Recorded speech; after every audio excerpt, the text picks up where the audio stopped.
Welcome back. In this part, we're going to add our text into our actual story in InDesign.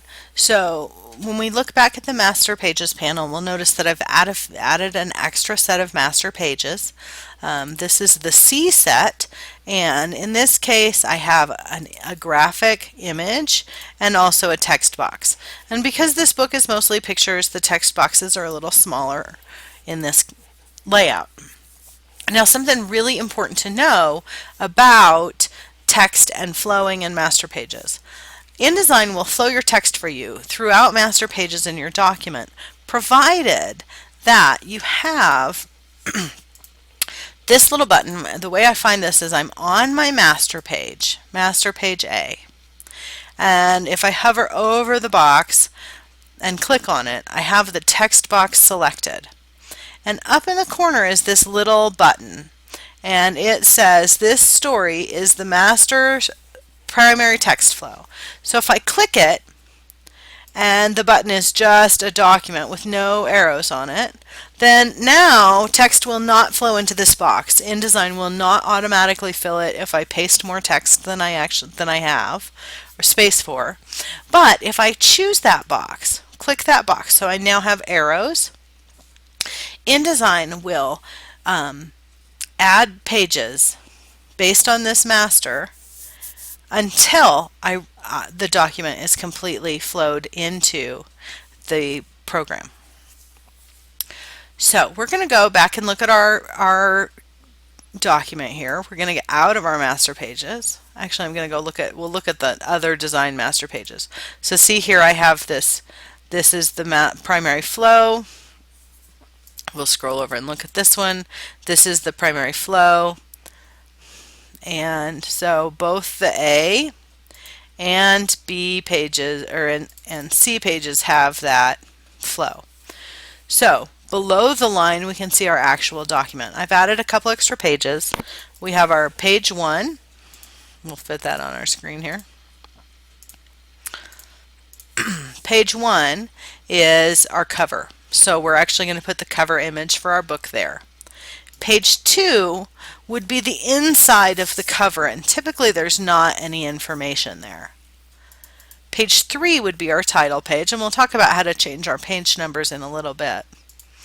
Page 4, usually the back side of the title page, does not have any information, and our actual story starts on page 5.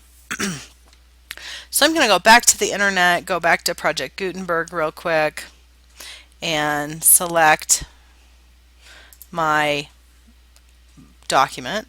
This is the text-only version of the document. I'm going to go ahead and click Command A on a Mac, Control A on a PC to select everything, and Control C or Command C on a Mac to copy it. So I now have it on my clipboard. I'm going to go back to InDesign. I'm going to go to my page 3, the first text box I have, and I'm going to click on that text box, get my text tool, and paste it in. And notice that now InDesign has flowed text. There's my page 3, page 4, page 5, page 6, all the way down to the bottom. It has bumped my original page 4 and 5 down to the end. That's okay, we'll deal with those in a minute. And it has auto-flowed all of this text for me. So now, where I used to have only 5 pages, now I have 22 pages in 12 spreads. And I have the beginning of the text, the middle of the text. Now fortunately in this text it gave me information about where the illustrations originally were. All of my text is already flowed into this document. So that's pretty handy. So let's take a look at the text. I know that I can get rid of some things. I don't need the Project Gutenberg license, so I'm going to go ahead and delete that. And this is my title page. So there's the illustration information, and right here where the story begins, I'm going to come up to I'm going to go up to Type, and I'm going to find the break characters because I want to insert a page break. So the hotkey for this is going to be the Command key on a Mac or the Control key on a PC, and the Enter that's on the number pad. So this isn't just your regular return key. This is very specific, the Enter key on the number pad.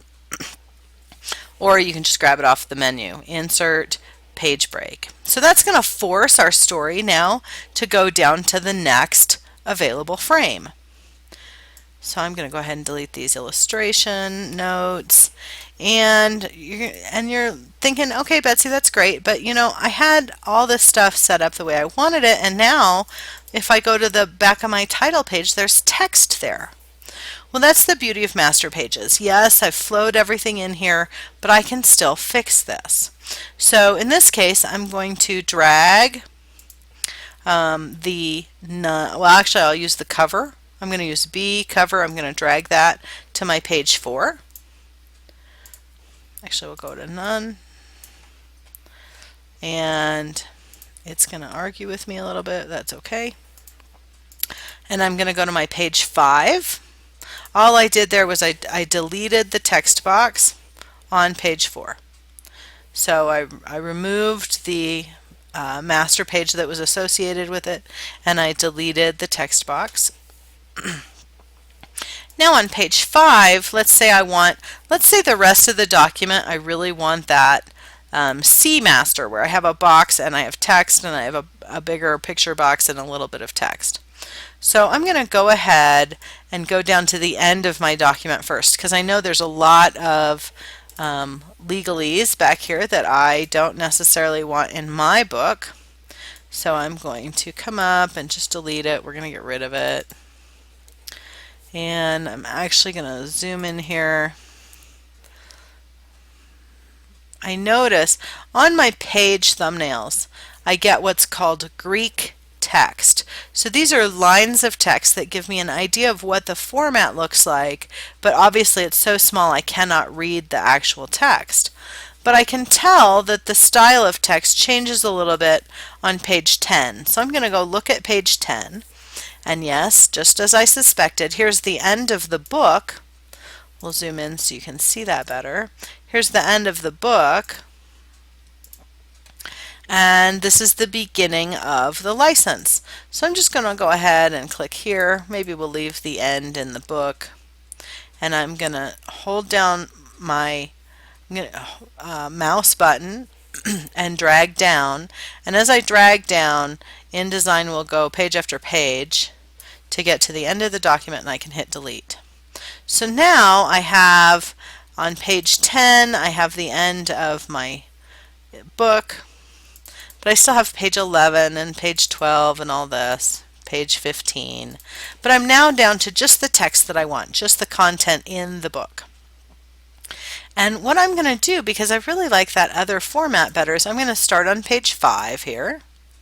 And I'm going to hold down my Shift key and select all the way to page 22. And on my Pages menu, I'm going to go up to my little flyout menu. And I'm going to choose Apply Master to Pages. And it's going to bring up a dialog box that allows me to apply a master, in this case Master C, to the pages numbered 5 to 22. When I click OK, InDesign adds, notice, a bunch of pages so that our story is complete. We're all the way down to, we have text on page 42, there's the end. These were our extra pages we had at the end that were additional. So I can go ahead and get rid of 44. Actually, this works out really well because whenever we're working on a book, we need to think about the number 4. All of our spreads need to be divisible by 4. So in this case, 44 pages is perfect because that's going to be 11 sheets of paper folded in half. Front and back gives us 44 pages. So we're going to go ahead and drag the B cover master down to page 44. We'll take the C, actually we'll take the And we'll take the B master on all these pages here. Now we notice that we have a text box still on these pages. That's because the text box didn't associate itself and go away. And now if we come back to page 42, page 41, there's the end. If we click on that box, we're good to go. And now we can begin styling the pages in our document. So now that we have all of our text flowed, in the next video we'll talk about object styles and placing graphics.